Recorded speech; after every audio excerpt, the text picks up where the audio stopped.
My aunt took Grandma's jewelry without asking, saying she deserved it. I stayed quiet, but at the family gathering, I showed the will and watched her face turn pale. My grandmother was the kind of person whose presence could light up a room without trying. She had this warmth about her, the kind that made you feel safe, like nothing in the world could touch you as long as she was around. I spent countless afternoons in her little house, sitting by her side as she told me stories from her youth, tales of love, hardship, and the kind of wisdom you only gain by truly living. She was my rock. So when she passed away, it felt like a piece of me went with her. The grief was sharp, but there was some solace in knowing that she had left behind a part of herself, her stories, her kindness, and the little treasures she had collected over the years. Among those treasures was her jewelry. Now, my grandmother was never one for extravagance, but every piece she owned had a story.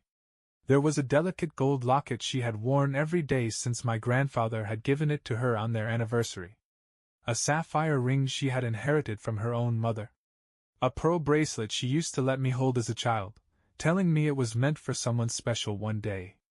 And in her will, she had been clear, those pieces were meant for me. At first, I didn't think much about it. There was too much to process, too much to grieve. But as the family prepared for a gathering in her honor, something gnawed at me, a lingering feeling that something wasn't quite right. It started when I noticed my aunt, Susan, wearing a familiar necklace at a small family dinner just a week after the funeral. It was an elegant piece, a thin silver chain with a small emerald pendant. My grandmother's. I knew for a fact it had been included in the will. At that moment, I didn't say anything. I wanted to believe there was some kind of mistake, that maybe she had simply borrowed it, or was holding on to it for safekeeping. But as the days passed, I started seeing more. A ring here, a bracelet there. Pieces that were supposed to be mine, glinting on her fingers at every family event as if they had always belonged to her. Something was definitely wrong. And when I finally got my hands on a copy of the will, my suspicions were confirmed. My aunt had taken what wasn't hers. And soon, she was going to have to face the truth. I tried to tell myself that maybe, just maybe, there was some kind of explanation. Maybe my grandmother had given Susan a few things before she passed, and I just hadn't known about it.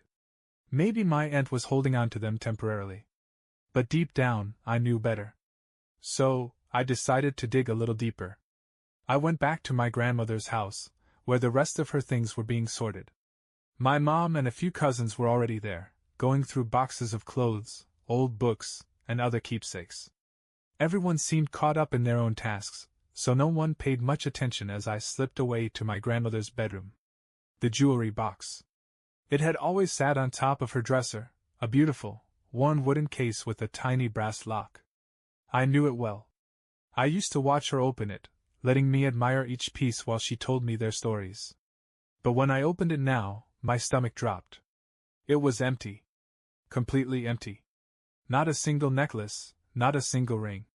The will had listed everything clearly, each piece was meant for me. Yet, here I was, staring at nothing but the faded velvet lining of the box where my grandmother's treasures once rested. I took a slow, deep breath, forcing myself to stay calm. I knew exactly where her jewelry had gone. And I knew exactly who had taken it.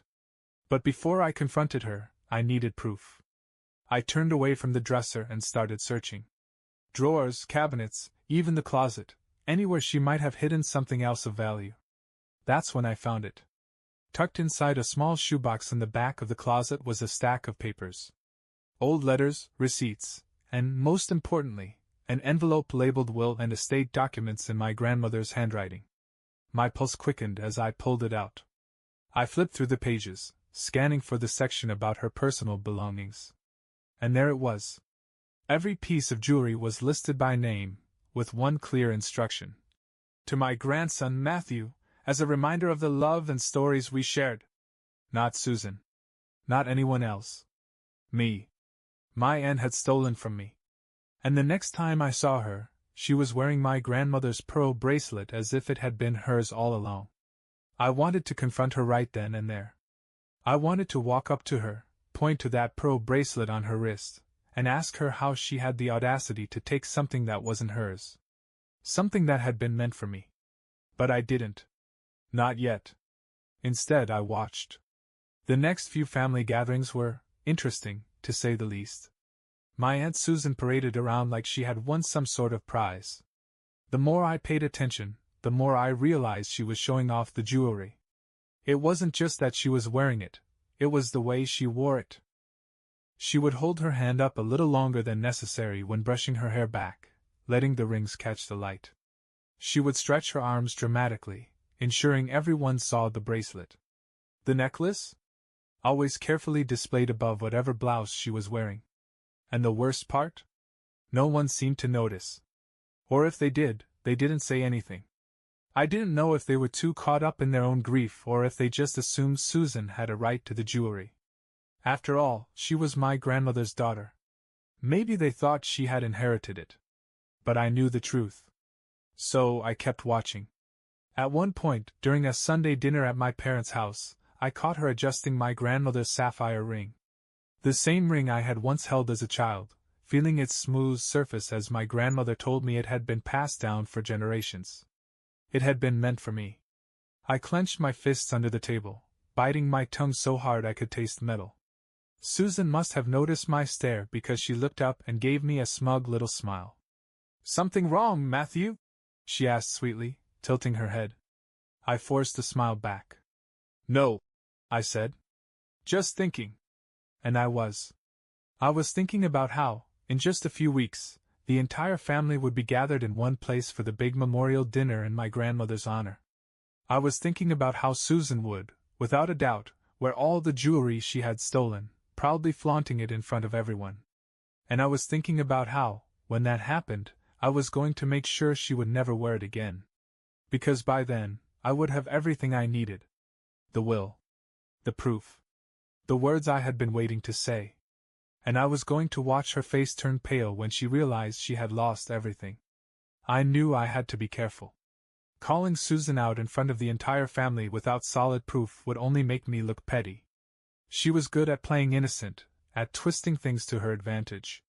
If I confronted her too soon, she'd just brush it off, maybe even claim that she had been the one my grandmother wanted to have the jewelry all along. So I prepared. First, I made copies of the will. Not just one, several. I printed them, saved them to my phone, and even emailed a copy to myself just in case. Then I went to my mother. I didn't accuse Susan outright. I needed to approach it carefully. So, one afternoon while having coffee at her house, I casually asked, "Hey, do you remember what happened to Grandma's jewelry?" She frowned slightly, setting her mug down. "What do you mean?" I shrugged. "It was all listed in the will, but when I checked her jewelry box, everything was gone. I thought maybe someone packed it up for safekeeping." I watched her reaction carefully. Her face scrunched in thought, and then she shook her head. "No.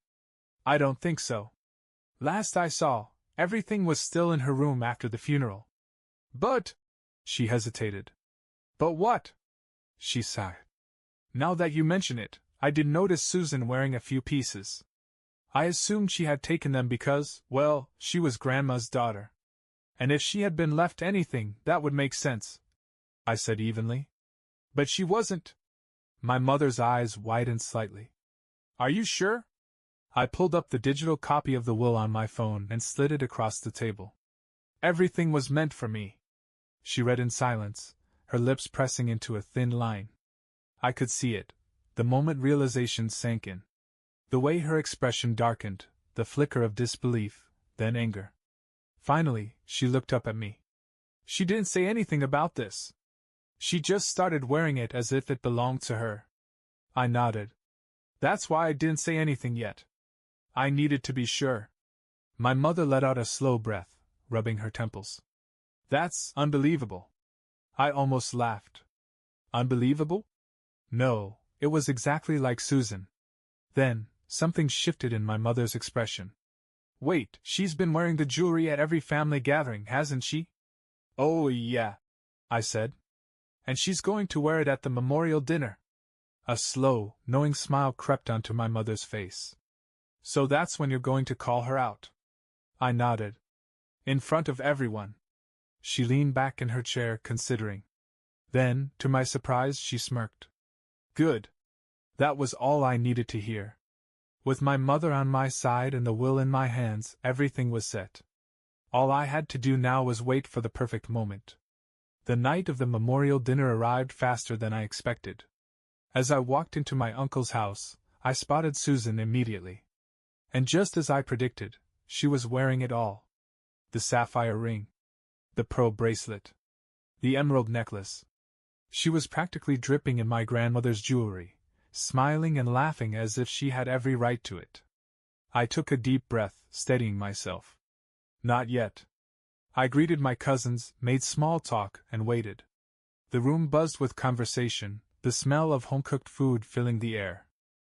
But I kept my focus on Susan, watching her flash that smug little smile, completely unaware of what was coming.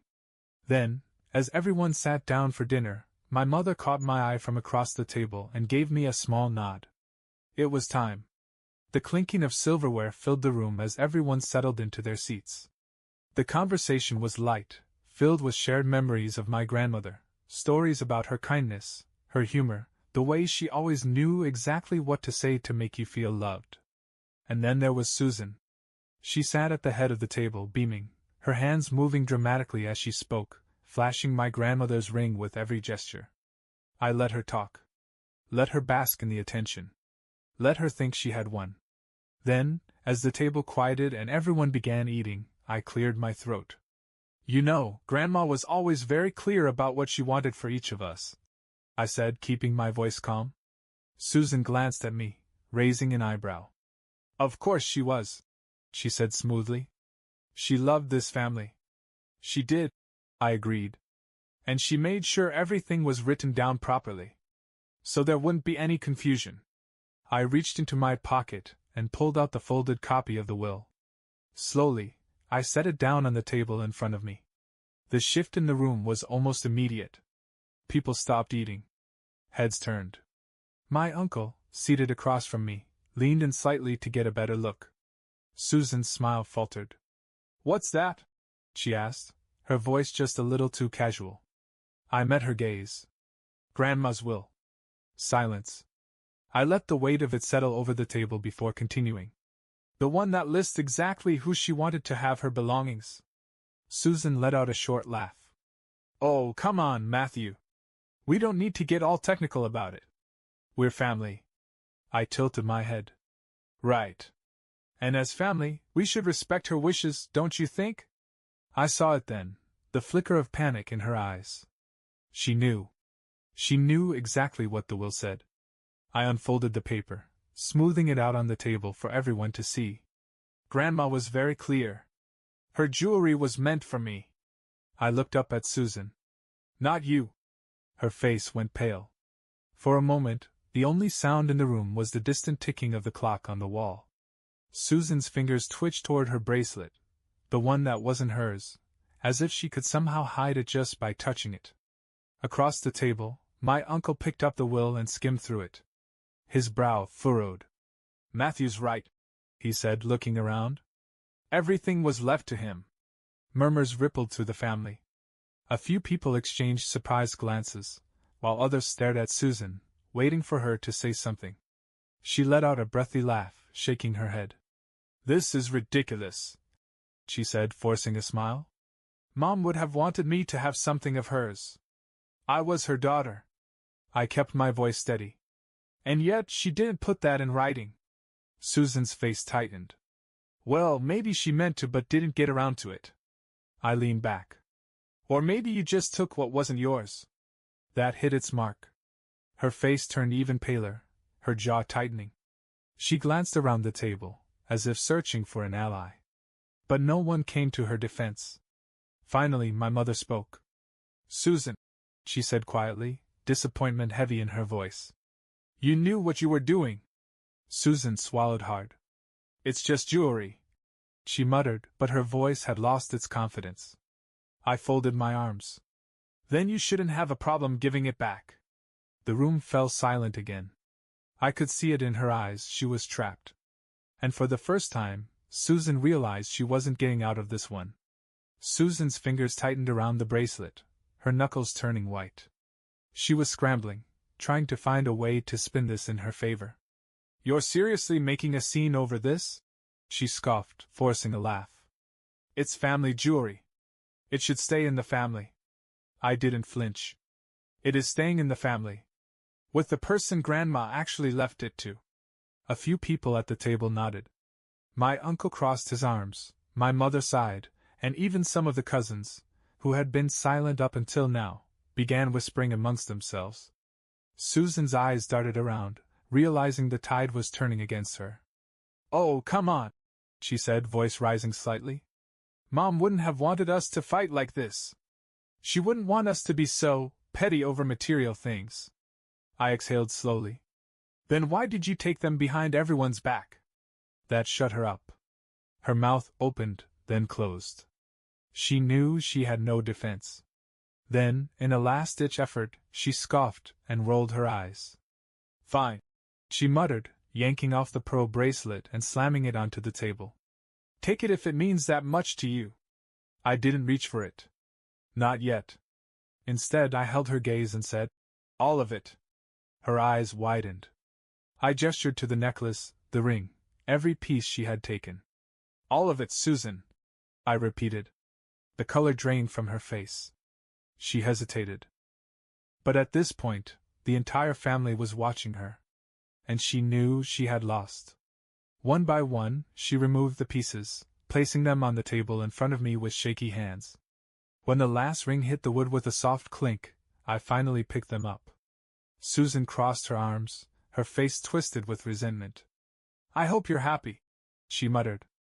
I didn't reply. Because I was.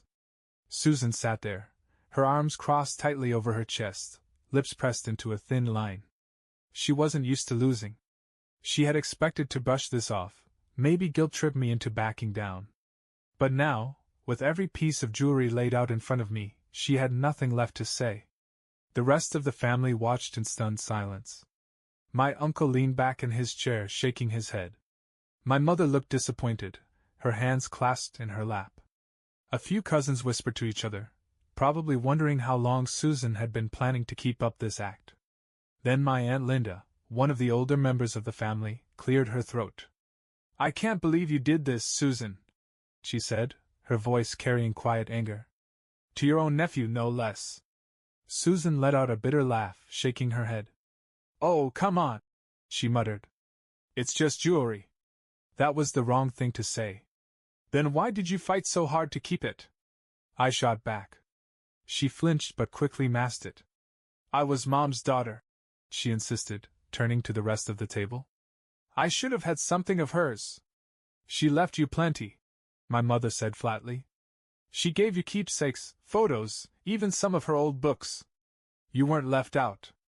But the jewelry wasn't yours, I interrupted.